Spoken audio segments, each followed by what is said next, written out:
సుప్రీంకోర్టులో కేసుల లిస్టింగ్ విషయంలో ప్రధాన న్యాయమూర్తి జస్టిస్ సూర్యకాంత్ సంస్కరణలకు శ్రీకారం చుట్టారు. కక్షిదారులు తమ అత్యవసర కేసులను కోర్టు ముందు ప్రత్యేకంగా ప్రస్తావించాల్సిన అవసరం లేకుండానే దాఖలైన 2 రోజుల్లో వ్యాజ్యం తనంత తానుగా లిస్టింగ్ కావాలని నిర్ణయించారు. ఆయన తెచ్చిన సవరణలు డిసెంబర్ 1 నుంచి అమల్లోకి వస్తాయి. ఈ మేరకు కేసుల లిస్టింగ్, మెన్షన్లపై ఉత్తర్వులు జారీ చేశారు.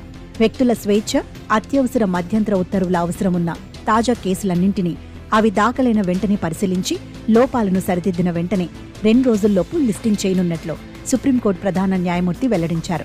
బెయిల్ పిటిషన్లపై విచారణను వేగంగా ముగించేందుకు వీలుగా వాటి కాపీలను ముందస్తుగా ప్రతివాదులైన కేంద్ర, రాష్ట్ర, కేంద్రపాలిత ప్రాంతాల నోడల్ ఆఫీసర్లు, స్టాండింగ్ కౌన్సిల్లకు అందించనున్నట్లు సుప్రీంకోర్టు రిజిస్ట్రీ ఒక ప్రకటన విడుదల చేసింది.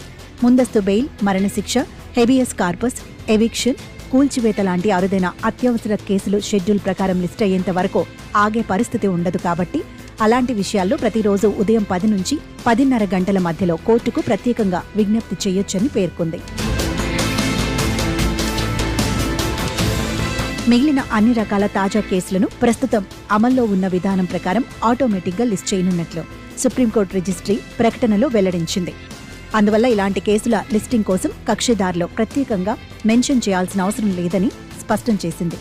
ఏ కోర్టు ముందు సీనియర్ న్యాయవాదులు మౌఖికంగా మెన్షన్ చేయడానికి అనుమతించబోమని, మౌఖిక ప్రస్తావనలకు జూనియర్ న్యాయవాదులను ప్రోత్సహించాలని నిర్దేశించింది.